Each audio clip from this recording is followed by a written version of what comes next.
할렐루야. 말씀을 함께 보겠습니다. 사도행전 15장, 사도행전 15장 12절에서 18절. 온 무리가 가만히 있어 바나바와 사울이 하나님께서 자기들로 말미암아 이방인 중에서 행하신 표적과 기사에 관하여 말하는 것을 듣더니, 말을 마침에 야고보가 대답하여 이르되, 형제들아, 내 말을 들으라. 하나님이 처음으로 이방인 중에서 자기 이름을 위할 백성을 취하시려고 그들을 돌보신 것을 시므온이 말하였으니, 선지자들의 말씀이 이와 일치하도다. 기록된 바, 이후에 내가 돌아와서 다윗의 무너진 장막을 다시 지으며 또 그 허물어진 곳을 다시 지어 일으키리니, 이는 그 남은 사람들과 내 이름으로 일컬음을 받는 모든 이방인들로 주를 찾게 하려 함이라 하셨으니, 즉 예로부터 이것을 알게 하시는 주의 말씀이라 함과 같으니라. 아멘. 네, 다윗의 장막 67번째, 세술에 취하자, 소제목으로 세술에 취하자 20번째입니다. 자, 이제 우리가 다윗 장막으로 말씀을 나눈 지가 4개월이 넘었어요. 작년 9월 18일인가? 네, 그때부터 나누기 시작해서 새해 들어서 2월 달 2월까지 나누고 있습니다. 자, 이제 다윗 장막을 거의 마무리해 가고 있어요. 그래서 처음 말씀으로 다시 돌아와 봅니다. 하나님은 마지막 때에 무엇을 통하여 회복할 것인가? 다윗 장막을 통해서, 즉 예배를 통해서 하나님은 회복할 계획을 가지고 있다는 것입니다. 하나님은 예배를 통하여 회복할 계획을 가지고 있으면 마지막 때에 하나님의 사람들은 무엇이 회복되어져야 할까? 무엇하는 사람이 되어야 할까? 하나님을 예배하는 자여야 한다는 거죠. 하나님을 예배하는 자가 되어야 합니다. 하나님은 예배하는 자에게 소망을 두고 있어요. 신령과 진정으로 예배하는 자, 그분을 사랑함으로 예배하는 자, 말씀에 붙들려 예배하는 자, 성령의 이끌림 받아서 예배하는 자, 하늘의 비밀인 예수를 가지고 예배하는 그 예배자, 마지막 때 주께서 그 두루마기를 갖다 먹으라, 그 말씀을 가지고 예배하는 그 예배자. 그래서 하나님의 얼굴을 구하고 하나님께 친밀함 가운데 하나님과 가장 많은 시간을 보내는 사람들, 우선순위에 하나님의 첫 자리에 올려놓는데 여간에서는 두 번째, 세 번째가 바꿔치기 하지 않는 그런 사람들. 그래서 예수님을 온전한 임금과 구조로 모시고 엔간해서는 넘어지지 않는 사람들. 그래서 이 사람들은 모든 시련을, 환난을 믿음으로 통과한 사람들이고, 이 사람들은 깨끗한 세마포 옷을 입고 있는데 세상을 사랑하지 않아요. 문화를 사랑하지 않아요. 죄를 사랑하지 않아요. 유혹의 소욕을 쫓지 않아요. 이생의 자랑에 엔간해서는 관심이 없어요. 네, 이런 사람들. 하나님이 이런 사람들을 연단하셔서 만드셔서 구비하셔서 그 속에 하나님의 말씀과 성령이 부어지면 부어질수록 자기 자신을 낮출 줄 알고 거의 하나님 미랄이 될 줄 아는 그런 사람들. 하나님 이런 사람들을 찾으시고 또 세우시고 그들을 통하여 하나님은 일하실 거예요. 예. 여기 문명의 용사, 이제 우리가 이제 이방인까지 좀 약간 다루고 있죠.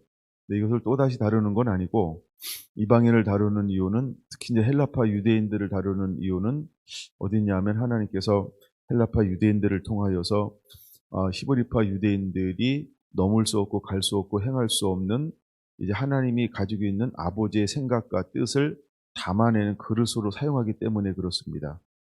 우리들은 다 자기들의 가치관들이 있어요.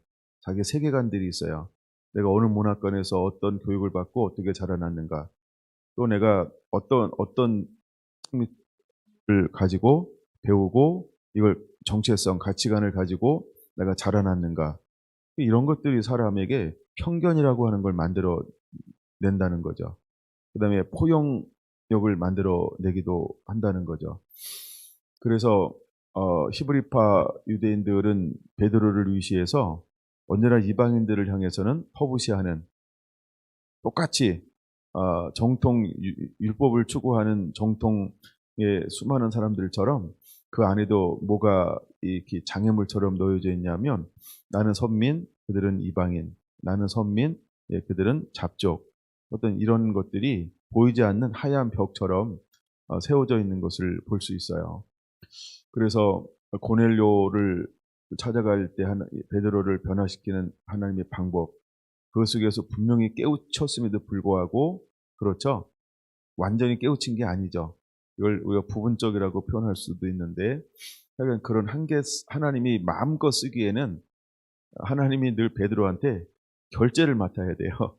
감동을 주면, 나 그런 거 안 해봤는데요. 이렇게 하나님이 베드로에게 사인을 주면 베드로가 자기를 설득시키세요. 늘 그런다고 한다면 하나님이 그 마음 놓고 쓰겠어요? 에이, 못된 놈, 이러고 하나님이 잘 안 쓸 거예요.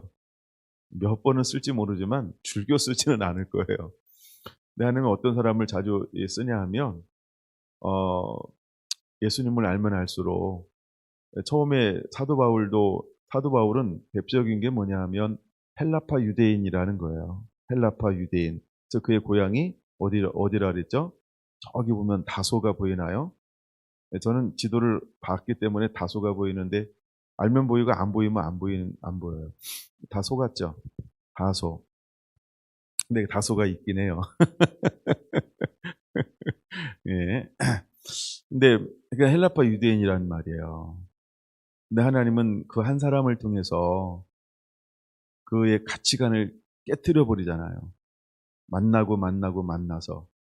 그리고 변화시키는 그런 시간들을 아라비아 강야도 보냈다가 예루살렘에도 보냈다가 다시 고향으로도 보냈다가, 그러니까 변화된 다음에 완전히 어떻게 보면 고향에 갔더니 야, 너 실패한 놈, 이거예요. 율법을 배우러 갔잖아요. 유학을 갔잖아. 예루살렘에. 거기서 그, 스테반을 죽이는데 집행관 같은 역할을 또 했음에도 불구하고 그 이후에 그는 뭐예요? 그 무리에서 공무원에서 이렇게 퇴출당했죠. 스스로 퇴출했지만. 그래서 어떻게 보면 실패한 것처럼 고향에서 한 10수년을 보내고 있는 거죠. 근데 하나님이 핍박을 일으키고 그 환난을 일으켜 먼 훗날 누구를 그에게 보내나요? 바나바라고 하는 또 다른 고레네에서, 그도 헬라파 유대인이었다는 거예요. 그래서 그를 통해서 다시 한번 콜링하게 돼서 이제 안디옥으로 사역지, 삶의 장소를 옮기게 됩니다. 그래서 그냥 안디옥에서 바나바와 더불어서 사람들을 가르치고 전도하는 그 일에 열중하고 있었던 그 한 사람. 그러니까 하나님 어떤 시행 명령이 임하기 전까지 그는 그냥 평범한 사람이었다는 거예요. 누구처럼요? 우리가 쌀집 아저씨, 이런 표현이 있었죠, 옛날에. 그러니까 이웃집 아저씨랑 똑같은 거예요. 우리랑 별로 다르지 않아요. 무엇이 임하기 전까지 성령이 임하셔서 따로 세우라 라고 하는 그런 사역의 위임 명령이 내릴 때까지 그냥 그는 다메섹 두상에서요 예언받은 자예요. 누구한테? 빛 대신 예수님, 어린 양 대신 예수님한테 직접 예언받은 사람이에요. 우리가 이렇게 표현할 수 있죠. 근데 뭐 사역이 위임의 명령이 임할 때까지 그냥 그는 그냥 이웃집 아저씨였다는 거예요. 그리고 그 수많은 10년을 갈등 가운데, 또 번민하는 가운데 그런 것도 겪고, 뭐 많은 어떤 그런 자기 다듬어지는 시즌들을 보내는 거였죠. 근데 그는 포기하지 않은 게 뭐냐면 그 한 번의 만남, 그 마음속에 풀어졌던 그 말씀이, 그 말씀에 자기가 포로가 된 거를 매일매일 경험하는 거죠. 그래서 그 말씀이 눈만 감으면 어쩌면 이렇게 필름처럼 지나갔을지 몰라요. 혼자 적막한 시간에 찬양을 듣고 있노라면 그 하나님의 그 예수님의 그 만나줬던 그 음성이 이렇게 막 지나갈지 몰라요. 근데 좋은 것만 있었을까요? 제가 좀 살아보니까 좋은 것도 있는데 안 좋은 것도 같이 오더라. 기억이라고 하는 거는 좋은 게 있는데 현실 보면 낭망할 수 있는 이유가 너무 많아요. 예, 정말 절망할 수 있는 이유도 너무나 많고, 그 다음에 참 가끔 보면 너무 초라한 것에 대한 어떤 이런 자책도 들 수 있겠고, 나는 이게 뭐지라고 하는 상대적인 박탈감과 뭐 여러 가지가 올 수 있어요. 왜냐면 사도 바울이 올라갈 만큼 올라가고 출세할 만큼 출세 막 한참 잘 나가고 있었잖아요. 그러니까 저보다도 얼마나 더 그런 박탈감, 낙담, 낙심 이런 것들이 한번 훅 바람 불 때 스쳐 지나가면 얼마나 애리고 아팠을까 라는 생각도 한번 해보고, 그런데 사도 바울은요, 그 어떤 자기 자신보다도 그 들려줬고 또 성령이 가르쳐줬고 또 깨닫게 했고 하는 그 말씀이 너무 심령을 매일매일 때리는 거예요. 그래서 육을 이길 수 있고 야망도 이길 수 있고, 예, 욕심도 이길 수 있었고, 예, 권세도 이길 수 있었고, 유명함도 이길 수 있었고, 예, 자기가 이렇게 무명으로 살고 어쩌면 실패한 것처럼 살고 또다시 고향에 와가지고 아버지가 같이 하는 그 일을 그냥 그렇게 무명의 삶을 살고 있으면서 소일거리 하는 것처럼 희당에 나가서 가끔 예배할 때 사도 바울 그래도 유학파니까 오늘은 좀 당신이 말씀 좀 나누세요 그러면 네 하고 그냥 그거에도 감사하고 너무너무 그 자체가 감사한 거예요. 감사한 거예요. 왜냐하면 그에게 그 속에 계속해서 꺼지지 않고 타는 것이 있었는데 바로 그것이 그 빛 대신 예수님의 만남 가운데 그때 부어졌던 말씀이라는 거예요. 우리가 그것을 우리가 야곱의 기름 부음의 은혜를 누리자라고 했는데 야곱은 특별히 우물을 파는 자예요. 이삭은 특별히 우물을 파는 자예요. 그러니까 이삭의 그 배에서 생수의 강이 흘러나오는 것처럼, 그래서 우리가 하나님의 사람들 가운데 그 배에서 생수의 강이 흘러나와야 합니다. 예배의 부흥이 일어날 때 한 여인을 만남을 통해서 내가 주는 물을 먹는 자는 그 배에서 생수의 강이 흘러나오리라 말씀하신 것처럼 정말 이런 시대의 예배자들은요, 무엇에 붙들린 자이어야 할까? 생명의 말씀. 그냥 생수가 배에서부터 계속 흘러나오는 거예요. 양이 중요하지 않아요. 이 끊임없이 흘러나오는 그 생수로 말미암아 사울은 지치지 않는 거예요. 그리고 매일 새 힘을 얻는 거예요. 거기서 위로도 얻고 또 비전도 갖고 꿈도 갖고 그리고 더 사랑하게 되고 더 겸손하게 되고, 예, 포기하지 않고 주님을 바라볼 수 있는 그 힘이 마르지 않는 그 배에서 나오는 생수의 강으로 말미암아 이런 놀라운 은혜가 지속되어질 수 있었던 거죠. 오늘 마지막 때 하나님이 세우기를 원하시는 예배자는 어떤 사람들일까? 이런 사람들이라는 거죠. 제가 아가서를 보면서 참 놀랍고 감사하고 정말 기분 좋으면서도 굉장히 감격했던 부분이, 주님은 여러 가지 위형적으로 이제 입혀주는 것도 있어요. 위형적으로 너무 아름다운 또 뭐 우리가 상상할 수 없는 그런 광채도 있고 그렇죠. 여러 가지가 있는데 전 그 구절이 참 너무 와닿았어요. 그렇죠? 덮은 물이여 봉한 샘이여. 예, 덮은 물이여 봉한 샘이여. 그 다음에 이 동산이라고 하는 여기서 그런 봉한 샘을 가지고 있는 거예요. 덮은 우물을 가지고 있는 거예요. 예. 그래서 그 배에 이제 이걸 열 때가 올 거라는 거죠. 덮여 있다 봉했다라고 하는 건 뭐냐면 있는 거예요. 근데 뭐가요? 아직 너의 때가 되지 않았다는 거죠. 아직 너를 드러낼 때가 되지 않았다는 거예요. 근데 너는 이미 준비가 되어져 있다. 내가 너희 때가 돼서 이거 열기만 하면 너는 이것을 나누어 줄 수 있어. 너는 이것을 수많은 사람들에게 먹일 수 있는 우물을 가지고 있지. 너는 이것을 수많은 사람들에게 흘려보낼 수 있는 너는 샘의 근원을 가지고 있지. 라는 거예요. 그러면서 15절에 드디어 이것이 흘러나가기 시작하는 거예요. 15절에 이것이 드디어 열리기 시작하는 거예요. 그래서 강을 만들어 내는 이것이 신부의 이제 사역이라고 하는 거죠. 그럼으로부터 이제 5장으로 그걸 가지고 나서 드디어 이제 5장이 시작되는 거예요. 5장은 새롭게 이제 사역의 시즌으로 들어가는 거거든요. 그런 것처럼 우리가 하나님의 은혜를 받고 여러분 우리는 한마음과 한뜻이 되어서 하나님을 깊이 사랑하는 가운데 그냥 하나님 앞에 머물러 있는 그런 예배자의 삶을 하나님이 우리를 그런 시즌들을 허용할 때 여러분 우리가 그렇게 기꺼이 그 길을 걸어가게 되기 원합니다. 정말 2021년 그 어느 때보다도 많은 목사님들의 메시지가 이제 2020년 이 코로나 사태를 통해서 코로나19라고 불러야 되겠죠. 뭐 여러 가지 용어들이 있습니다만 이걸 통해서 이제 우리가 하나 각성, 경각, 뭐 약간 이렇게 하는 것 중에 하나가 마지막 때라고 하는 것일 수 있어요. 마지막 때라는 것. 그럼 마지막 때라고 하는 건 주님 오실 것인데 주님께서 오실 때 어떤 유형이 일어날 것이냐? 우리가 이때에 어떻게 믿음으로 본질을 회복하고 있어야 되느냐? 이제 이런 부분들을 충분히 나눌 수 있죠. 자, 근데 오늘 여기 이제 사도행전 15장에는 드디어 이제 1차 전도 여행을 갔다 오고 난 다음에 사도 바울과 바나바를 통해서 허다한 이방인들의 주께로 추수가 되어서 돌아오는 일들이 발생이 됐어요. 근데 이미 초대교회가 예루살렘에서 수없이 가치관의 변화를 가져다 주는 열매를 맺었음에도 불구하고 그들은 뭐였어요? 눈 뜬 장님이었죠. 그래서 이것을 볼 수가 없고 깨달을 수가 없었던 거예요. 왜? 그들은 율법 안에 갇혀져 있었기 때문에 하나님께서 그들에게 볼 수 있는 눈을 허용하지 않았어요. 들을 수 있는 귀를 허용하지 않았어요.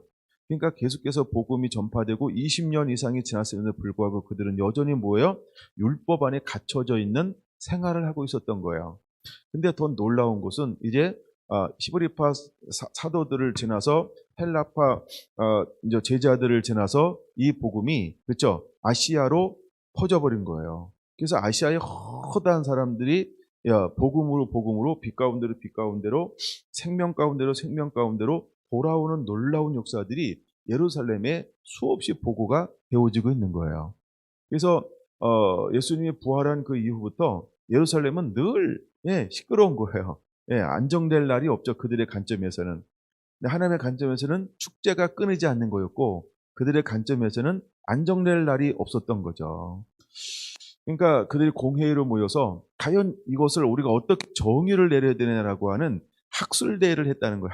학적으로 이거 어떻게 정의를 해야 되느냐라고 말입니다. 근데 그때 이제 하나님의 사용한 사람 중에 한 사람이 야고보라고 하는 지도자였습니다. 그를 들어서 뭐라고 이야기하냐 하면 14절 하나님이 처음으로 이방인 중에서 자기 이름을 위할 백성을 취하시려고 그들을 돌보신 것을 시므온이 말하였으니 15절 선지자들의 말씀이 이와 같이 일치하도다라고 하면서 야고보서는 뭘 이용하냐 하면 이제 야고보는 뭘 이용하냐 하면 아모스의 말씀을 인용하면서 그들의 모인 사람들에게 이 말씀을 하는 거죠. 이후에 내가 돌아와서 다윗의 무너진 장막을 다시 지으며 그 허물어진 것을 다시 지어 일으키리니 이는 그 남은 사람들과 내 이름으로 일컬음을 받는 모든 이방인들로 주를 찾게 하려 함이라 라고 하는 이 예언의 말씀을 인용하고 있는 것입니다. 하나님은 뭐 하시고 싶다는 거예요? 무너졌던 다윗의 장막을 하나님이 수축할 것이다. 회복할 것이다. 그래서 그 다윗 장막을 통하여서 하나님이 크게 두 가지를 할 것인데 17절 이는 그 남은 사람들과 내 이름으로 일컬음을 받는 모든 이방인들로 주를 찾게 하려 함이라. 지금 바울과 바나바를 통해서 일어난 아시아에서 일어난 이 일들이 바로 이와 같은 일들이다라고 야고보 사도가 그렇게 모인 무리들을 향하여서 선포하고 있는 거죠. 그래서 거기에 모였던 사람들이 다 이것을 좋게 여기고 그렇게 하기로 가결을 하고 있습니다. 그러고 나서 22절에 이제 바울과 바나바와 함께 안디옥으로 다시 보내면서 예루살렘에 있는 또 두 사람을 더 같이 보내고 있죠. 형제 곧 인도자인 바사바라고 하는 유다, 그다음에 실라를 함께 파송하고 있는 장면을 볼 수 있습니다. 여러분, 이렇게 하나님이 마지막 때 예배가 회복되어짐을 통해서 무엇을 회복하고 싶어 하는가? 지금 우리가 이제 그걸 보고 있어요. 세술에 취하자의 소제목은 하나는 이스라엘을 회복할 것이다. 또 하나는 이방인들을 하나님은 회복할 것이다라고 하는 걸 우리에게 보여주고 있습니다. 다시 한번 아모스 9장 다시 한번 볼까요? 아모스 9장은 11절, 그날에 내가 다윗의 무너진 장막을 일으키고 그것들의 틈을 막으며 그 허물어진 곳을 일으켜서 옛적과 같이 세우고 그들이 에돔의 남은 자와 내 이름으로 일컫는 만국을 기업으로 얻게 하리라. 이 일을 행하는 여호와의 말씀이니라 하면서 하나님은 이 일들을 행하시겠다라고 예언하고 있다라는 것이죠. 근데 이 시대가 많은 것들이 무너졌던 시대예요. 많은 것들이 희미하고 그랬던 시대였고, 정말 말씀을 찾을 수 없을 정도로 퇴락하고 타락했던 그런 시대였고, 근데 하나님은 그럴 때 하나님은 무너졌던 다윗의 장막을 일으킬 것이다라고 예언하고 있다는 거죠. 그리고 그 다윗의 무너진 장막이 회복되어짐을 통해서 추수가 되어지면서 씨 뿌리고 씨 뿌리면서 추수하는 이것이 계속해서 이런 일들이 일어나게 될 것이다라고 하면서 마지막에 또 한 번 하나님은 대부분과 대추수, 다시 말해서 급격한 변화를 하나님께서 일으킬 것이다라고 하는 것을 이제 13절, 14절, 15절에 하나님이 우리에게 보여주고 있는 것입니다. 네. 그러면서 이사야 56장을 보겠습니다. 지난번에 이사야 56장 좀 보다가 넘어갔던 부분이 있어요. 자, 이제 하나님은 누구게 될 것이냐 하면 3절 이렇게 말하죠. 여호와께 연합한 이방인은 말하기를, 이렇게 말합니다. 그러니까 여호와께서 연합한 이방인들이라고 할 때 이 연합하다라고 하는 단어가 굉장히 중요하다 그랬어요. 연합하다라고 하는 단어가 뭐냐면 이사야 56장 3절, 여호와께 연합한 이방인은, 이럴 때 이방이라고 한 말을 라와라는 단어인데, 이것은 레위인들을 가리키는 레위의 어근에서 온 말이라는 것이죠. 그래서 즉 여호와께 연합한 이방인이라고 말할 때 신앙을 가지고 여호와께 예배하게 될 이방인들이라는 말이라는 겁니다. 그래서 여호와와 함께 한다는 거예요. 여호와와 함께 한다는 거예요. 누가? 이제 여호와와 함께 할 이방인이 일어날 거라는 거예요. 근데 그 이방인들이 여호와와 함께 하면서 무엇을 하게 될 것이냐 하면 2절에 크게 우리가 가짓수로 따지면 몇 가지인가요? 첫째, 안식일을 지켜 더럽히지 아니하게 될 것이다. 두 번째, 그의 손을 금하여 모든 악을 행하지 아니하게 될 것이다. 이런 사람들이 일어나게 될 거라고 말씀하고 있는 것이죠. 더 나아가 6절은 이렇게 말하죠. 그를 섬기며 할 때, 섬기며라는 말이 무슨 뜻이라 그랬어요? 샤라트라는 말인데, 이것은 제의적 섬김으로서, 즉 제사장, 예배자들을 말하는 거죠. 그래서 여호와와 연합하여 그를 섬기며, 그가 누구예요? 여호와를 섬긴다라고 하는 것은 그럼 여호와를 예배하게 될 것이다라는 말이에요.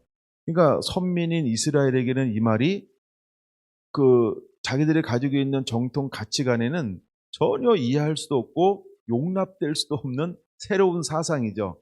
근데 이미 이 예언의 말씀을 하나님은 누굴 통하여 이미 풀어놨어요? 이사야 선지자를 통해서 이 말씀을 풀어놓았다는 거예요. 다만 이제 우리가 눈이 멀고 귀가 닫혀서 못 깨닫고 못 볼 뿐이에요. 근데 이미 하나님은요, 수백 년 전에, 그렇죠? 수백 년 전에 하나님은 이 말씀을, 거의 한 1600년 전에 이 말씀을 예언해 놓으셨다라고 하는 것이죠. 하여간 그렇게 예언해 놓으셨어요. 초대교회로 말하면 이 말씀이 거의 한 700년 전에 예언된 말씀이에요. 700년 전에 지금 초대교회로 말하면 700년 전에 선지자 이사야를 통해서 하나님이 이방인들이 함께 돌아와서 나를 예비할 것이다. 너희들만 나를 예비하는 게 아니고 이방인들 가운데서도 첫째 안식일을 지키는 사람들이 일어나게 될 것이다 라고 예언하고 있다라는 것이죠. 그래서 여호와는 그 이름, 근데 그 이방인들이 첫째 하나님을 예배합니다. 둘째는 여호와의 이름을 사랑합니다. 이방인들이 여호와 이름을 사랑해요. 그럼 이름을 사랑한다라고 하는 건 뭐예요? 그를 임금과 구주로 모셔드리고 그 말씀대로 순종하게 될 것이다, 따르게 될 것이다 라고 하는 걸 예언하고 있는 것이고, 그 다음에 그의 종이 되며 안식일을 지키며 더럽히지 아니하며 나의 언약을 굳게 지키는 이방인마다 라고 말하고 있죠. 예. 그 다음에 7절, 내가 그들은 이방인인데 나의 성산으로 인도하여 기도하는 내 집에서 그들을 기쁘게 할 것이며, 그럼 그들도 어디로 들어올 수 있어요? 그렇죠? 예, 성전으로 들어와서 함께 하나님을 예배하는 것을 하나님이 허용하게 될 것이다. 그들은 예배자가 이방인 가운데 일어나게 될 것이다. 나를 섬기는 자들이 나를 임금과 구주로 모신 사람들이 일어나게 될 것이다 라고 하는 걸 예언하고 있는 것이죠. 그래서 그들이요 번제와 희생을 나의 제단에 기꺼이 받게 되리니 이는 내 집은 만민이 이스라엘만을 위한 집이 아니고 하나님의 집은 누구를 위한 집이라고요? 만민. 이게 굉장히 중요합니다. 만민, 모든 민족이요. 그래서 모든 민족을 하나님은 이 성전을 통해서 품게 될 것이다. 즉 만민이 나를 섬기면, 안식일을 지키면서 내 말을 지키면 그 드려지는 그 모든 예배를 나는 기꺼이 받을 것이다 라고 이미 예언하고 있다는 것이죠. 여러분, 이것이 바로 다윗 장막이 회복되어져야 할 명백한 이유가 되어지는 것입니다. 할렐루야. 우리가 보통 이사야 2장으로 한번 가볼게요. 네, 이사야 2장 1절에서 4절로만 한번 가보겠습니다. 제가 지난번에 이사야 1장을 좀 나눴어요. 다윗 장막을 나눌 때 그 시대에 이사야가 예언할 때 시대의 예배가 어떤 예배가 드려졌는가를 이제 1장에서 볼 수 있고, 근데 2장에서 무엇을 예언하고 있냐면 아모스의 아들 이사야가 받은 바 유다와 예루살렘에 관한 말씀이라. 만일에 여호와의 전의 산이 모든 산 꼭대기에 굳게 설 것이며 모든 작은 산 위에 뛰어나리니 만방의 거리로 모여들 것이라. 많은 백성이 가며 이르기를 오라 우리가 여호와의 산에 오르며 야곱의 하나님의 전에 이르자. 그가 그의 길을 우리에게 가르치실 것이라. 우리가 그 길을 행하리라 하리니 이는 율법이 시온에서부터 나올 것이요 여호와의 말씀이 예루살렘부터 나올 것임이니라. 그가 열방 사이에 판단하시며 많은 백성을 판결하시리니 무리가 그들의 칼을 쳐서 보습을 만들고 그들의 창을 쳐서 낫을 만들 것이며 이 나라와 저 나라가 다시는 칼을 들고 서로 치지 아니하며 다시는 전쟁을 연습하지 아니하리라. 아멘. 자, 하나님이 1차적으로는 하나님이 이스라엘을 회복하겠다라고 하는 말씀이 들어가 있고요. 근데 이 말씀 속에 또한 무엇이 들어가 있냐 하면 하나님이 이방인도 회복할 것이다 라고 하는 말씀이 여기서 이미 예언되어져 있다라고 하는 것입니다. 이처럼 하나님은요 이방인들이 함께 회복되어질 것에 대한 말씀을 너무나 많은 곳에 하나님은 숨겨 놓았다라는 것입니다. 그래서 그들을 하나님이 어디로 인도할 거라고요? 하나님의 성산으로. 보통 우리가 성산 그러면 예루살렘을 말하죠. 시온을 말하죠. 그런 신학적인 의미로는 성산을 뭐라고 이야기할까요? 그리고 보통 예루살렘 그러면 그냥 예루살렘 교회는, 초대교회는 그냥 예루살렘의 예루살렘 교회가 아니고요. 성령이 임재하는 곳, 이런 의미가 있어요. 그래서 마지막 때는 하나님이 이제 예배 회복을 통해서 사람들을 어디로 인도할 것이냐면요. 하나님의 말씀과 임재 가운데로 인도하게 될 거라는 거예요. 그럼 말씀과 임재 가운데로 인도하는 사람들은 무엇을 구비해야 될까요? 두 가지요. 말씀과 임재를 구비하고 나가게 될 거라는 거예요. 네. 그래서 하나님이 그곳으로 인도하게 되며 그들은 그래서 칼을 쳐서 보습을 만들고요. 창을 쳐서 낫을 만들어요. 무기를 이제 농사짓는 도구로 만든다 이 말은 어떤 의미가 강하냐 하면 말씀으로 양육하게 될 것이다 라는 거죠. 그래서 마지막에 하나님은 그들을 추수한 다음에 그들을 양육하게 될 거라는 거예요. 예. 그래서 하여간 우리가 나중에 이제 전 7년 전 3년 반, 후 3년 반라고 할 때 이런 부분에서 3년 반, 후 3년 반 동안에 광야에서 양육되어지는 이런 일들이 이미 예언되어져 있거든요. 그래서 그러면 이제 추수가 되어진 그들을 어떻게 할 것인가라고 할 때 또다시 양육되어짐 이런 사건도 예언되어져 있다라는 것입니다. 그래서 하나님이 이렇게 예배를 회복할 겁니다. 요 정도 하고 넘어가죠. 내 집은 만민이 기도하는 집이라고 하는 이 부분은 이제 예수님이 사역을 마무리하는 가운데서도 이건요 마태, 마가, 누가, 요한복음에 공이 기록되어져 있는 말씀이기도 해요. 그 부분을 한번 다시 찾아서 한번 읽어볼까요? 마태복음은 21장입니다. 마태복음 21장 12절에 예수께서 성전에 들어가사 성전 안에서 매매하는 모든 사람들을 내쫓으시며 돈 바꾸는 사람들의 상과 비둘기 파는 사람들의 의자를 둘러 엎으시고 그들에게 이르시되 기록된 바 내 집은 기도하는 집이라 일컬음을 받으리라 하였거늘 너희는 강도의 소굴을 만드는도다 하니라. 맹인과 저는 자들이 성전에서 예수께 나아오매 고쳐 주시니. 대제사장들과 서기관들이 예수께서 하시는 이상한 일과 또 성전에서 소리질러 호산나 다윗의 자손이여 하는 어린 이들을 보고 노하여 예수께 말하되 그들이 하는 말을 듣느냐? 예수께서 이르시되 그렇다. 어린아이와 젖먹이들의 입에서 나오는 찬미를 온전하게 하셨나이다 함을 너희가 읽어본 일이 없느냐 하시고 라고 말합니다. 네, 그러면 예수님은 이 사역을 너무너무나 중요시 여기면서 이것을 마태, 마가, 누가, 요한이 공이 그대로 다 기록하게 했다는 것이죠. 마가복음에는 11장에 이것이 기록되어져 있어요. 마가복음 11장 15절을 한번 보겠습니다. 네, 마가복음 11장 15절. 마가복음 11장 15절. 그들이 예루살렘에 들어가니라. 예수께서 성산에 들어가사 성전에 들어가사 성전 안에서 매매하는 자들을 내쫓으시며 돈 바꾸는 자들의 상과 비둘기 파는 자들의 의자를 둘러보시며 아무나 물건을 가지고 성전 안으로 지나다님을 허락하지 아니하시고 이에 가르쳐 이르되 기록된 바 내 집은 만민이 기도하는 집이라 칭함을 받으리라 하지 아니하였느냐. 너희는 강도의 소굴을 만들었도다 하심에 대제사장들과 서기관들이 듣고 예수를 어떻게 죽일까 하고 꾀하니 이는 무리가 다 그의 교훈을 놀랍게 여김으로 그를 두려워함 일러라. 예. 어떤 사람들은 이걸 놀랍게 듣고요. 어떤 사람들은 죽일 생각을 붙잡힌다는 거예요. 이거 우리가 들을 수 있고 깨달을 수 있는 은혜가 임하는 것이 얼마나 축복인지 몰라요.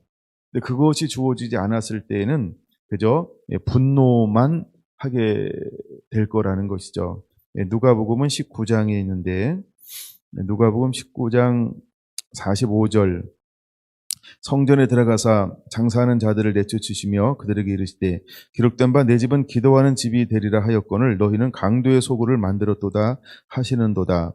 예수께서 날마다 성전에서 가르치시니 대제사장들과 서기관들과 백성의 지도자들이 그를 죽이려고 꾀하되 백성이 다 그에게 귀를 기울여 들음으로 어찌할 방도를 찾지 못하였더라.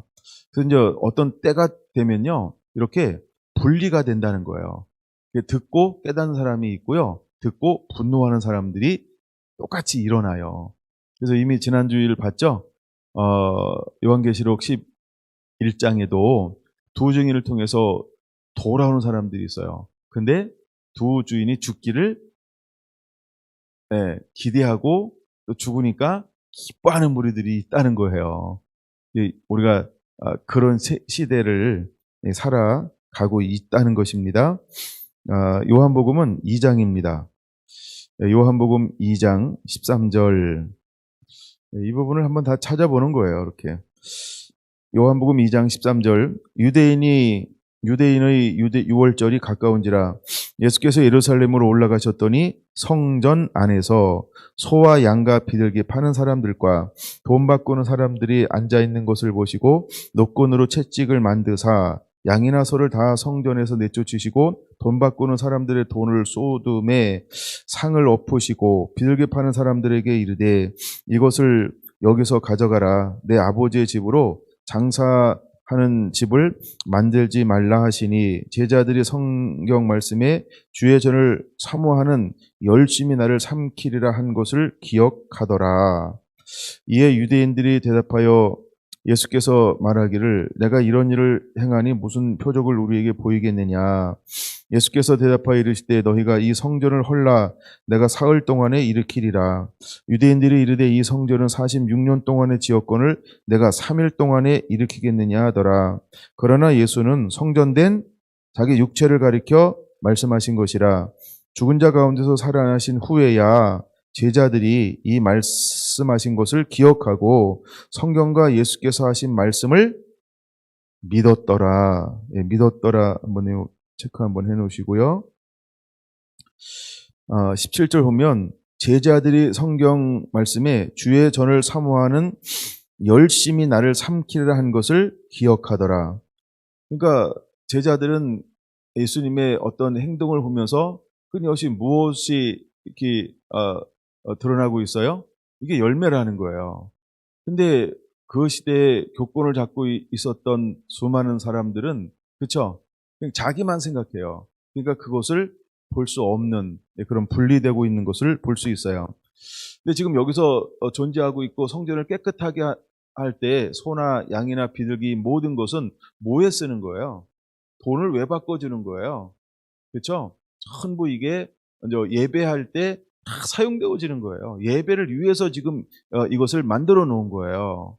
예, 근데 예배를 위해서 만들어 놓은 그 시대의 모든 제도를 예수님은 뭐라고 보는 거예요? 온당치 않다는 거예요. 그걸 통해서 뭐 하기 때문에? 예, 이익을 취하기 때문에 그런 거예요. 그걸 통해서 권력을 삼고 힘을 삼고 착취하고 잘못된 방법으로 오용했기 때문이라는 것이죠. 여러가 환난과 핍박은 때로는 이런 것들을 없애버릴 수 있어요. 개혁이라고 하는 것은 그냥 와서 개혁이 되지 않습니다. 전쟁이 오거나 기근이 오거나 급격한 변화가 와야 개혁이 되어지는 거죠. 그래서 어떤 우리가 이 코로나19를 통해서 당하는 이것도 하나님께서 교회에게 허용한 거죠. 하나님은 이것을 통해서 하나님이 하고 싶은 일을 하실 것입니다. 여러분 우리는 그것을 위해서 기도하는 자가 되어야 할 것입니다. 다시 이사야 56장으로 좀 넘어가서요. 이사야 56장 이제 제가 고자에 대해서는 좀 말씀을 드렸었죠. 고자는 죄인을 상징하기도 하면서 또 고자는 오늘날로 말하면 일단은 불임이죠, 불임. 그래서 이제 불임이라고 하는 것은 대단한 문제입니다. 근데 하여간 하나님이 그 사람들도 마지막에는 예배가 회복되어지면 그 예배를 받으시겠다는 거예요. 들어오는 것을 허용하겠다라고 하는 거예요. 그런 굉장히 넓은 의미가 있고요. 더 나아가 이 부분을 좀 보고 싶어서 56장을 좀 더 보는 건데 9절부터 12절이에요. 그럼 9절부터 12절은 누구를 말하는 거냐라고 할 때 그 시대에 부패한 종교 지도자들을 말하는 거거든요. 근데 그들을 뭐라고 표현하고 있나요? 9절. 들의 모든 짐승들아. 그들을 들짐승으로 표현하고 있다는 거죠. 숲 가운데 모든 짐승들이 와서 먹으라. 이스라엘의 파수꾼들은 뭐라고 표현하고 있어요? 맹인이요. 아니 파수꾼으로 생각하는데 맹이냐. 파수가 가장 높은 꼭대기에 올라가서 적을 감시하고 감망하고 관찰하고 이러고 하는 거잖아요. 근데 올라가서 이걸 봐야 되는데 맹이냐 맹인. 가짜 CCTV도 아니고 그렇죠? 맹이냐 파수꾼인데 맹인이라는 거예요. 그 다음에 다 무지하며 뭘 파수해야 되는지 뭘 봐야 되는지 무지한 거예요. 매뉴얼 암송을 안 했어요. 그 다음에 벙어리 개들이라 뭔 일이 일어나도 모르니까요. 지질 줄 몰라. 경고할 줄 몰라요. 미리 보면 저기다 하고 뭐 이렇게 외쳐야 되잖아요. 알려야 되잖아요. 소리를 지르는가, 나팔을 분다든가, 지잉을 친다든가 해야 되는데 그들은 맹인이죠? 무지하죠? 그러니까 뭘 못해요? 아무것도 짓지를 못해. 그래서 짓지 않는 개들이라. 벙어리 개라고 표현하고 있는 거예요. 짓지 못하며 다 꿈꾸는 자들이요, 누워있는 자들이요, 잠자기를 좋아하는 자들이니, 이건 게으름을 말하는 겁니다. 뭐 꿈꾸기를 좋아한다고 또 너무 확대 해석하지 마시고, 이건 게으름을 말하는 거예요. 게으름. 네, 게으름이에요. 게으름이죠. 그 다음에 그들은 11절, 이 개들은 한마디로 그들을 개라고 표현하고 있죠. 예, 개들은 탐욕이 심하여, 뭐가 심하여? 한마디로 그 시대의 종교 지도자들을 그래서 뭐라고 표현하는 거예요? 탐욕이 심하다라고 말하는 거예요. 제가 누가복음 16장에 보면 바리새인들은 뭘 사랑하며? 돈을 사랑하며 라고 그랬어요. 그러니까 탐욕이 심하다라는 거예요. 탐욕이 심하다. 그러니까 너희는 강도의 구렬이라 왜 강도라고 표현할까요? 예수님 시대에 왜 그거를 강도라고 표현할까요? 대제사장들을. 그렇죠? 그럼 그 안에 뭐가 있다는 거예요? 탐욕이 있다는 거예요. 탐욕이 있다는 거예요.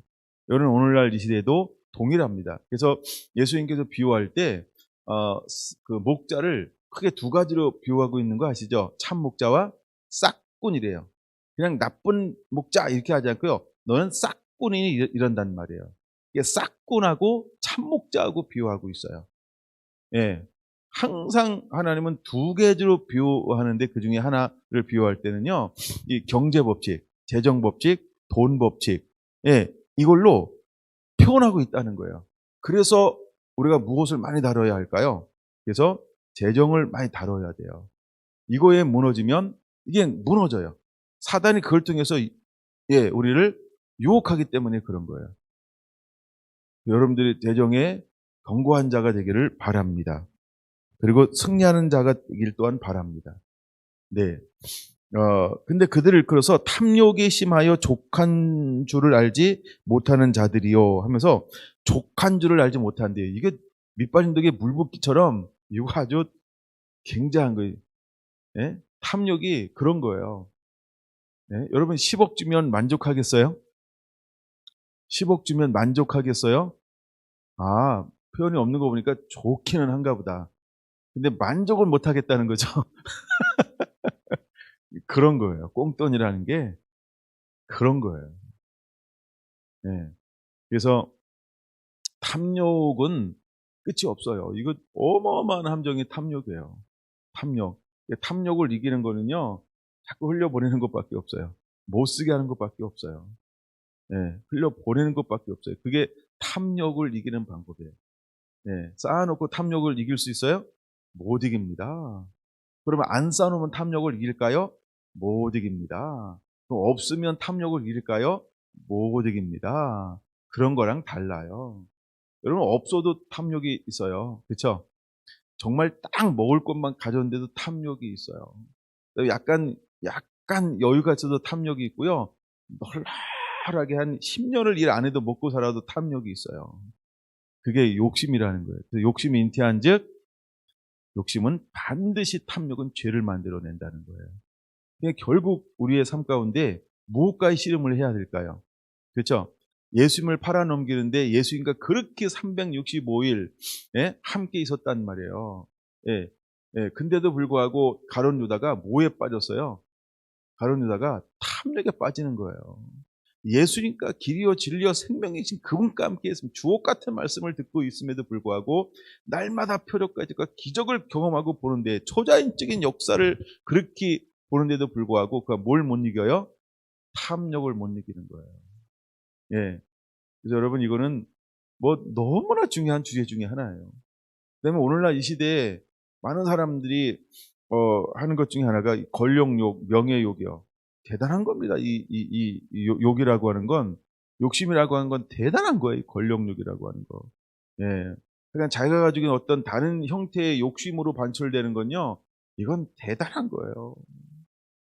그래서 사도 바울이 위대할 수밖에 없는 것은 그는 예수님을 알면 알수록 이 모든 것을 다, 예, 이게 아무것도 아니었구나, 아무것도 아니었구나, 아무것도 아니었구나. 자기의 최고의 것을 계속 똥처럼 버리잖아요. 배설물처럼 여기잖아요. 아, 이게 아무것도 아니구나. 이건 버려야만 살 수 있는구나. 이걸 내려놔야만 살 수 있는 거로구나. 그게 사도 바울이었다는 거예요. 여러분, 우리 안에 이런 은혜들이 임하기를 원합니다. 그 예배자들이 가질 수 있는 은혜예요. 여러분, 우리가 말씀에 입맞잖아요. 정말 성령에 입맞고 진리의 말씀에 입맞으면 초대교회 행했던 것처럼 자기 것을 팔아 내놓을 수 있는 게 왜 만들어질까요? 그는 욕심이 없을까요? 바나바는 욕심이 없을까요? 그럼 바보였나요? 그대 눈이 삐었나요? 아, 한 달 후에 실수 이러고 살았을까요? 그때 감동을 잘못 먹었어, 잘못 받았어. 내가 너무 판단이 빠르고 성질이 급하고 내가 생각을 안 하고 했네. 이렇게 혹해가지고 이랬을까요? 그들은 후회하지 않아요. 왜요?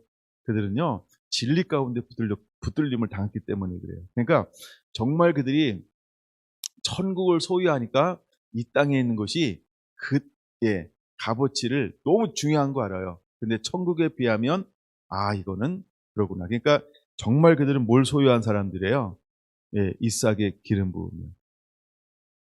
말씀에 순종하여 그 땅에 농사 지었더니 하나님께서 복을 주기 시작하는데 100배를 주었대요. 그러니까 천국을 소유한 사람들만이 그걸 할 수 있는 거예요. 천국을 소유한 사람만이 그 일을 행합니다. 근데 천국을 소유하지 못하잖아요. 그럼 그때 계산한다. 탐욕. 탐욕 때문에 이 개들은 탐욕에 심하여 족한 줄을 알지 못하는 자들이요. 그다음에 이제 두 번째 이걸 근데 이 시대에도 종교 지도자들이 이렇게 부패했다는 거예요. 그러니까 남 유다의 지도자들이 부패한 거예요. 근데 예수님 시대 때도 누가 부패했어요? 대제사장들, 그렇죠? 그다음에 제사장들, 그다음에 사내들 공회원들, 그다음에 장로들, 이 사람들이 다 부패했다는 거예요. 그러니까 바리새인들이 부패, 서기관들이 부패한 거예요. 지금 그거를 지금 예수님께서 말씀하고 있는 거거든요. 그들이 누굴 죽여요? 스데반을 죽이는 거예요. 부패한 그들이요. 두 가지 때문에 죽여요. 첫째는 탐욕 때문에 죽이는 거예요. 두 번째는 뭐냐면 아직 안 나오는데 그 다음 줄에 나와요. 그들은 몰지각한 목자들이라 다 제 길로 돌아가며 사람마다 자기 이익만을 추구하며 자기 이익을 추구하는 사람들이에요.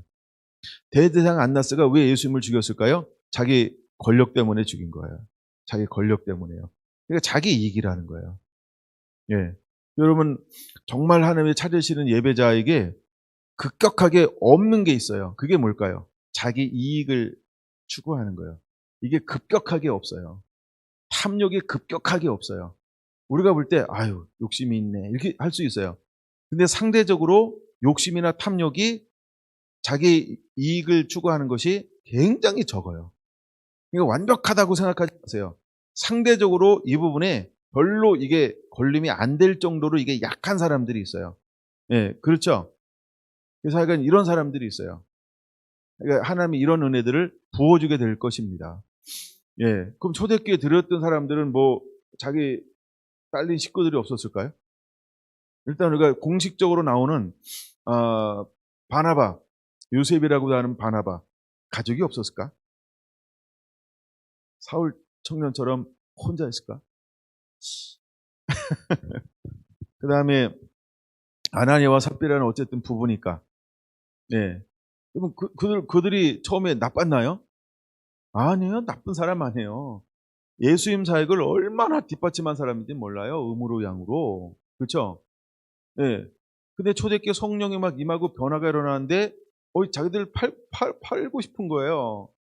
은혜를 받고 은혜대로 해야 되는데 근데 파는 것까지 전혀 문제가 되는 거 아니에요. 뭐가 문제가 된 거예요? 성령을 속이는 게 문제가 된 거야. 그렇죠? 그냥 내가 팔았는데 너무 많아가지고 반만 가져왔어요. 그럼 되지. 반 가져왔다고 해서 사람들이 폭동이 일어나서 나머지 반을 뺏어갈까요? 그렇죠? 중요한 건 속인 거예요. 왜 속일까요? 보여주고 싶은 게 있다는 거야. 그냥 난 반만 들였어. 그래도 어마어마한 거야. 현대 회장이 자기 주식 팔아가지고 반을 사요 한 원 했다. 그렇다고 누가 뭐라고 그러겠어요? 남은 거 왜 안 내놔? 나쁜 놈 이럴까요? 그놈이 나쁜 놈이지. 근데 스스로 팔아가지고 난 다 내놨다. 사요 한 원 했다. 이러고 싶으면 이게 문제가 되는 거예요. 나는 반만인데 이 정도 한 원 합니다. 유도 그렇죠? 야, 어마어마한 거 아닙니까? 어마어마한. 우리가 이게 그런 차이가 딱 있다는 거예요. 근데 사단에게 그것을 이게 컨트롤이 안 되는 거예요. 그 안에 뭐가 부분적으로 남아 있으니까 탐욕이라고 하는 거, 자기 이익이라고 하는 게 딱 남아 있으니까. 부자 청년이 똑같은 거 아니에요? 부자 청년이 똑같은 거죠. 예. 내가 무엇을 하여 영생을 얻으리까라고 하는 정말 영생에 관심이 있어서 배고픔을 나왔다고 한다면 그때 예수님께서 뭐 많은 것도 요구한 거 딱 하나 요구하잖아요. 그렇죠? 내 소유를 팔아 가난 자에게 주고 나를 따르라. 그리하면 너는 영생을 얻을 것이다. 너 문제 해결 받을 거야 그랬더니 고민하며 돌아가더라 이러잖아요. 슬픈 기색을 띠며 돌아가더라 이러잖아요. 뭐가 있는 거예요? 그 안에요. 자기 유익이요. 자기 유익이 있는 거예요. 욕심이 그 안에 자리 잡고 있는 거예요. 그래서 스데반을 죽였던 이 사람들은 결국 누구냐라고 할 때 이 두 가지를 가지고 있는 거예요. 그건 오늘날 이 시대에는 누가 우리들을 핍박할까요?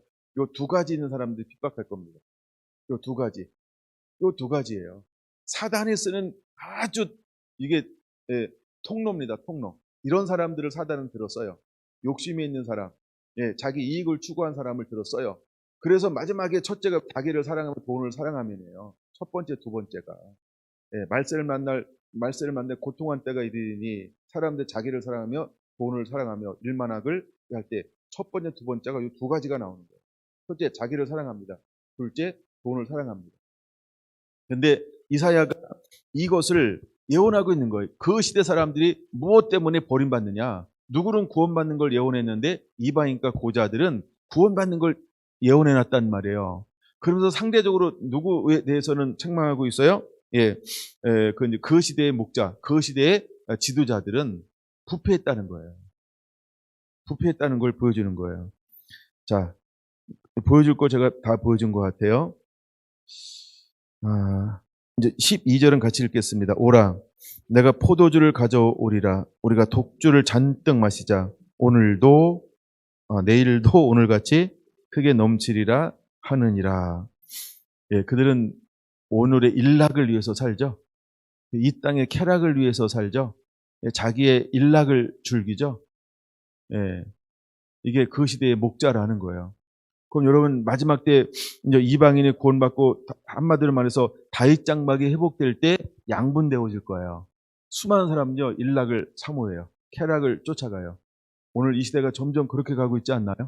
자기를 사랑하는 시대예요. 그렇죠? 욕심이 가득한 시대에 우리가 살아가고 있죠. 여러분 이런 시대가 되었다는 거예요. 그럴수록 이제 우리는 구별되어짐이 드러나야 합니다. 구별되어짐이 드러나는 시대에 우리가 살고 있습니다. 성경을 두 군데만 더 볼 건데요. 길어요. 고린도전서 3장 16절 보겠습니다. 너희가 하나님의 성결인 것과 하나님의 성령이 너희 안에 계신 것을 알지 못하느냐? 누구든지 하나님의 성결을 더럽히면 하나님의 그 사람을 멸하시리라. 하나님의 성결은 거룩하니 너희도 그러하니라. 이제 우리가 모이는 성전에서 템플 예루살렘 성전에서 그 예배가 이제 얼로 옮겨지는 거예요. 예수 그리스도 임금과 구주를 모셔드릴 사람이 가는 곳마다 그렇죠? 그 사람의 성전으로의 변화가 일어나고 있습니다. 우리가 여기서 참고해야 될 부분들은 이제 히브리서 9장이나 10장은 여러분들 한두 번 꼭 읽어보시기 바랍니다. 히브리서 9장과 10장이요. 이건 제가 지난번 우리가 아율레디 할 때도 강조했던 부분이기도 하죠. 히브리서 9장과 10장은 이 시대에 굉장히 필요한 것 중에 하나의 장입니다. 뭐 간단하게 말하면 그거예요. 이제 예수님의 단번에 피 흘려 죽으심을 통해서 성전 제사, 짐승으로 드려지는 피 제사가 파해졌다는 거예요. 그러니까 이제는 더 이상 성전이 무용론이다라고 하는 걸 누가 설교한 거예요? 스데반이요. 그러니까 신성모독 맞죠. 그 시대의 가치관으로 보면 신성모독이에요. 근데 이걸 복음의 가치관으로 보면 뭐예요? 생명의 복음이죠. 그러니까 변화의 물결을 타야 되는데 변화를 이걸 탈 수가 없는 거야. 그래서 왜요? 그다음 욕심 이걸 내려놓으면 전부를 잃어버리니까. 근데 변화를 타면 새로운 걸 타면 되는데 이 변화를 타면 모든 걸 잃어버린다고 생각하는 거예요. 부자 청년처럼. 그래서 스데반이 죽는 게 낫겠다 하면서 그들은 뭘 틀어막았어요? 귀를 틀어막은 거예요. 더 이상 듣고 싶지 않다는 거예요. 더 이상 미혹되고 싶지 않다는 거예요. 내가 더 이상 저 가짜에게 미혹당하고 싶지 않겠다. 이렇게 이야기하는 거예요. 여러분 이것이 사도행전 3장에도 기록되어져 있어요. 3장과 4장에 안지명이 일어나가지고 했더니 너희도 그러냐 했더니 네가 나를 가리키나 이러잖아요. 그렇죠? 똑같은 현상이 거기서 일어나는 거예요. 예, 사람들은 안 듣고 싶어요. 뭘 안 듣고 싶어 할까요? 진리를요. 예, 그래서 마지막엔 듣지 못하고, 그래서 이사야 56장에는 무지하고라는 단어를 사용하고 있기도 합니다. 여러분, 우리가 몸된 성전이 된 것을 우리는 기억해야 합니다. 자, 요한계시록 19장으로 넘어가 보겠습니다. 요한계시록 19장. 2일 후에 내가 들으니 하늘에 허다한 무리의 큰 음성 같은 것이 있어 이르되 할렐루야 구원과 영광과 능력이 우리 하나님께 있도다. 그의 심판은 참되고 의로운지라 음행으로 땅을 더럽게 한 큰 음녀를 심판하사 자기 종들의 피를 그 음녀의 손에 갚으셨도다. 이제 음녀라고 할 때, 음녀가 한 게 뭐예요? 땅을 더럽혔다는 거예요. 음녀가 하는 게 땅을 더럽힙니다. 그 음녀가 하는 게 뭐냐 하면 하나님 위에 다른 걸 더 사랑하게 만들어요. 그러니까 세상을 사랑하게 만들어요. 근데 세상에 있는 것들 중에 여러분 돈을 사랑하게 만들고요. 권력, 명예를 사랑하게 만들어요.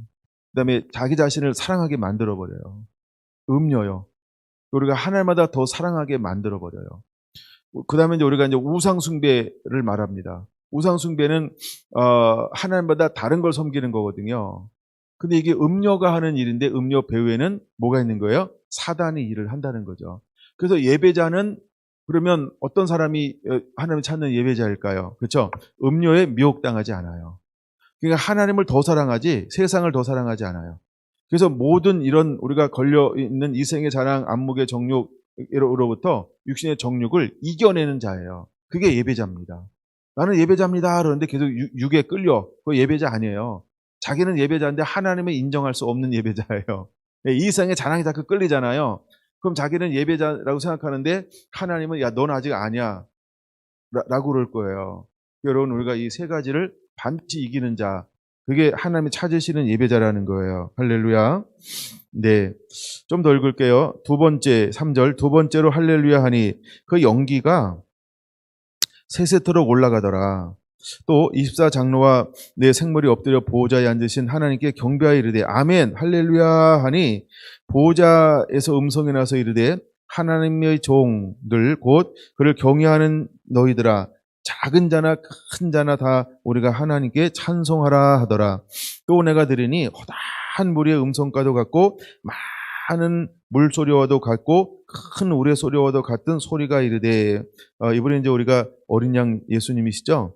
할렐루야 할렐루야 주 우리 하나님 곧 전능하신 이가 통치하시는도다. 우리가 즐거워하고 크게 기뻐하며 그에게 영광을 돌릴세. 어린 양이 혼인계약기를 얻고 그의 아내가 자신을 준비하였으므로 그에게 빛나고 깨끗한 세마포옷을 입도록 허락하셨으니 이 세마포옷은 성도들이 옳은 행실이로다 하더라. 천사가 내게 말하기를 기록하라. 어린 양의 혼인잔치에 청함을 받은 자들이 복이 있도다 하고 또 내게 말하되 이것은 하나님의 참되신 말씀이라 하기로 내가 그 발 앞에 엎드려 경배하려 하니 그가 나에게 말하기를 나는 너와 및 예수의 증언을 받은 내 형제들과 같이 된 종이니 삼가 그리하지 말고 오직 하나님께만 경배하라. 예수의 증언은 예언의 영이라 하더라. 아멘. 여기 9절에 보면 청함을 받은 자들이 복이 있도다. 청함을 받은 자들. 이거 제가 지난 시간에 한번 청함을 받은 사람들 비유를 나눠드렸죠. 근데 이 세 무리 사람들은 뭐 했어요? 여러 가지 핑계로 응답하지 않았어요. 이 사람들은 우리가 문자적으로 그냥 1차적으로는 유대인들을 말하는 거예요. 1차적으로는 유대인들을 말해요. 그리고 또 어디로 나갑니까? 이제 골목으로 나가라. 거리로 나가라. 그리고 안 되니까 또 자리가 많이 비어서 어디로 나가라 그래요? 이제 산도 가고 골짜기도 가고 이제 또 가서 강건해서 채우라 라고 말합니다. 근데 채웠는데 주인이 와서 딱 보니까 뭘 입지 않은 사람이 거기에 있었어요? 의복. 그렇죠? 의복이 예배되어져 있는데 입지 않은 사람이 있어요. 그럼 의복을 입지 않고도 거기에 참여해서 잔치에 마치 천국 갈 것처럼 앉아 있을 수는 있죠. 근데 결국은 우리가 의복을 입지 않으면 못 가요. 그 의복은 뭘까요? 의복이 뭘까요? 이걸 우리가 이사야 56장에는 뭐라고 표현하고 있나요? 예, 안식일을 지키며 손을 금하여 악을 행하지 아니하고 뭐 하나님을 섬기며 그 이름을 사랑하는 자도다. 이런 걸로 표현되어지고 있는 거예요. 근데 이제 이사야 56장에서는 표현되어지는 단어가 안식일을 지킨다라고 하는 걸 통합적으로 모든 걸 표현하고 있는 거예요. 누가 안식일을 지킬까요? 하나님을 사랑하고 하나님을 경외하는 사람은 안식일을 안식일 되게 지킬 수밖에 없는 거예요. 그게 계명이니까요. 그게 하나님을 사랑하는 거니까요. 그게 안식일을 지킨다라고 하는 것, 즉 우리가 예배를 드린다라고 하는데 많은 것이 포괄적으로 포함되어진 거라는 거죠. 예. 그래서 이제 우리 안에 이런 예배가 온전히 회복되어지게 되기 원하고 여러분들이 예배대로 살아가게 되기를 예수님의 이름으로 축원을 드립니다. 할렐루야. 여러분들 나중에 좀 시간 내서 아까 히브리서 9장, 10장도 읽어보라 그랬는데 요한계시록 19장이나 22장도 한번 읽어보시기 바랍니다. 예, 요한계시록 19장, 22장 이게 전부 이제 예배 회복과 관련이 되어 있고 예배가 회복되어지면 실제로 일어나는 일들이 이러한 일들이 예배를 통하여 일어나게 될 거기 때문에 그래요. 그 다음에 예배자들이 받는 나중에 어떤 그런 영광, 예배자들이 나중에 어떻게 하나님이 그를 대우할 것인가 이런 부분들이 이런 부분들을 다루는 게 19장, 20장, 21장, 22장인데 약간 19장과 22장만 읽어도 여러분들에게 많은 은혜가 되지 않을까 그런 생각을 해봅니다. 네, 기도하겠습니다.